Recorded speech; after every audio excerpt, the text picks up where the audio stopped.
কুমিল্লা সদর উপজেলার ভোগডাঙ্গা ইউনিয়নের মাস্টারপাড়া এলাকার আপিল মাহমুদ নামের এক যুবকের বাড়িতে গত সোমবার থেকে দুই নারী অবস্থান নিয়েছেন। ঢাকা থেকে আসা শারমিন আক্তার এবং কুমিল্লা থেকে আসা হোসেনে আরা উভয়ই নিজেদের আপিল মাহমুদের স্ত্রী এবং তাদের সন্তানদের তার সন্তান বলে দাবি করছেন। প্রথম নারী শারমিন আক্তার তার বছর বয়সী কন্যা সন্তানকে নিয়ে সেখানে অবস্থান করছেন। তিনি জানান তিনি তার নিজের স্ত্রীর স্বীকৃতি এবং তার সন্তানের জন্য পিতার পরিচয় চান।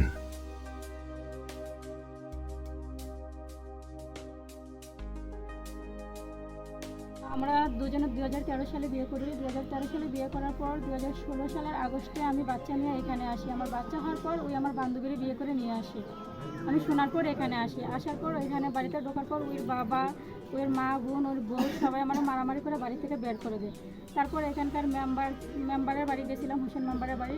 তারপরে ওনারা বলছিল যে একটা মীমাংসা আসে 50,000 টাকা দিয়ে এটা শেষ করে দেবো। পরে বলছি আমি 50,000 টাকা দিয়ে কী করবো, কারণ আমি তো সংসার করতে আসছি, আমি টাকা নিতে আসিনি। তারপরে আমি ঢাকায় চলে যাই। তার মধ্যে আমি একটা মামলা করি, শিশু নারী নির্যাতন। এখানে যেহেতু আমার মারামারি হয়েছিল, আমি হসপিটালও ছিলাম। পরে শিশু নারী নির্যাতন মামলা করার পরে আমি কিছুদিন মামলা চালানোর পরে 2018 সালে ওই পা ভাঙার পরে ওই আমার ওইখানে যাই ওই আমার হাতে পরে ধরে ক্ষমা চায় যে জীবনে যা করছি ভুল করছি তোরে নিয়ে সংসার করবো। ওই আমি মানে অনেক কিছু এরকম বলার পরে আমি ওরা জায়গা দিই। জায়গা দেওয়ার পরে ওই ওইখানে থাকতেছে, চলতেছে ভালো। এর মধ্যেই আবার শুনতেছি নাকি বিয়ে করছে। পরে 2024 সালে ওই আমার কাছে আবার 60,000 টাকা যায়। এর মধ্যে আমি যত টাকা বেতন পাই সব নিয়ে যাই মাসে মাসে। 1 টাকাও আমরা দেয় না, শুধু সংসার ঘর ভাড়া যা লাগে ওইটা দিয়ে বাকি টাকা সব নিয়ে যায়। তারপর 2024 সালে ওই আবার আমার কাছে 60,000 টাকা নেয়। 60,000 টাকা নেওয়ার পরে নভেম্বরের 2 তারিখ আবার যাই 2024 সালে। যাই বলে ওই ল্যাপটপ নিব 50,000 টাকা দিতে। পরে বলছি যে আমি পারবো না, 2 দিন পর আমি টাকা কোথায় থেকে দেবো, ওই টাকাটা আমি ঋণ করে দিছি। আর টাকা দেয় নাই কারণে ওই আর যোগাযোগই বন্ধ করে দিছি। এখন পর্যন্ত আর যোগাযোগ নেই। আজকে আবার ফিরে আসলাম, আমাদের বন্ধ হয়েছে।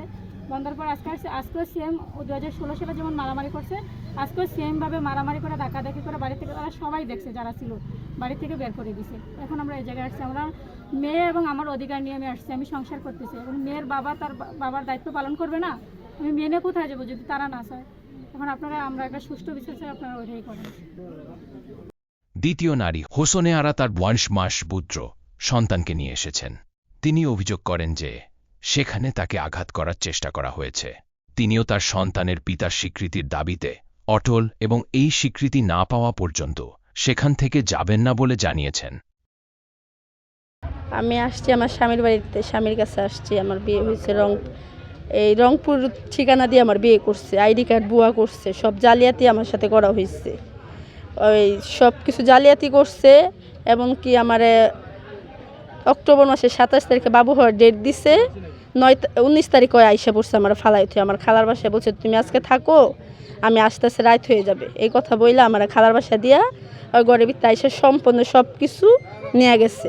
আর আমার কাছে যে কাগজপত্রগুলো ছিল ওইগুলো রাখার মতো আমার কোনো জায়গা ছিল না, কারণ আমার মা বাপ আত্মীয় স্বজন আপন কেউ নাই।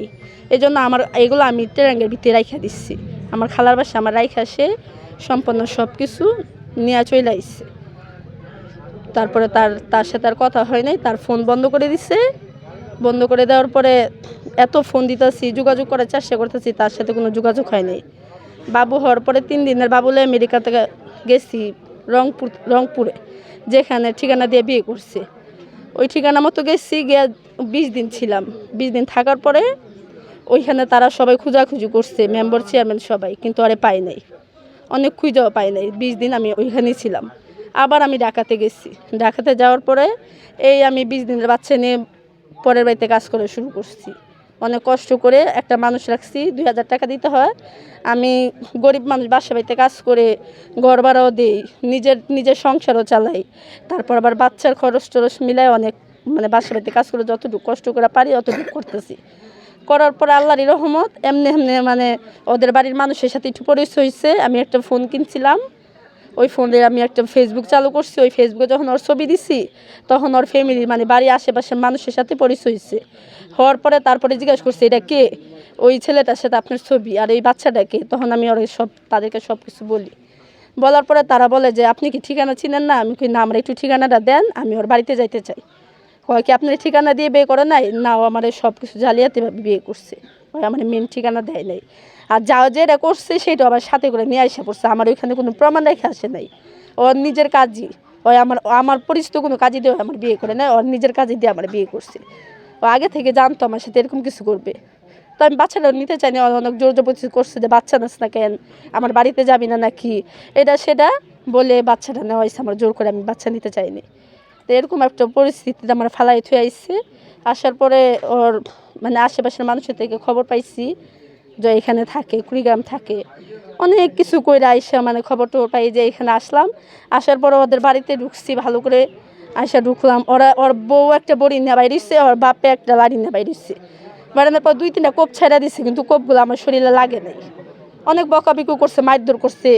তারপরে এখানে আরও 2-3টা পুরুষ আছে, ওরা মুখটা অনেক খারাপ, অনেক জঘন্য জঘন্য বাসায় কথা বলছে।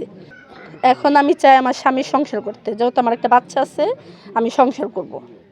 আর আমার স্বামীর নাম হচ্ছে রিয়াদ মাহমুদ আপেল।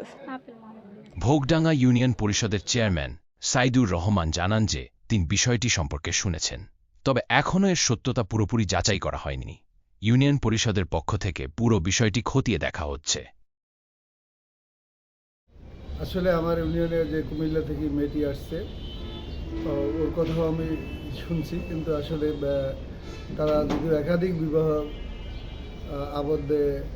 আবদ্ধ হয়েছে, এটা শোনার কথা, আমার যতটুকু শোনার কথা, কিন্তু এদের সত্য মিথ্যা কতটুকু আছে এটা আসলে যাচাই করার মতন কোনো তথ্যপত্র আমার কাছে তারা উপস্থাপন করতে পারেনি। তো সেই কারণে আমি তাদেরকে গ্রামবাসীর সহায়তা নেওয়ার জন্য পরামর্শ দিয়ে আমি ওদেরকে যেতে বলেছি।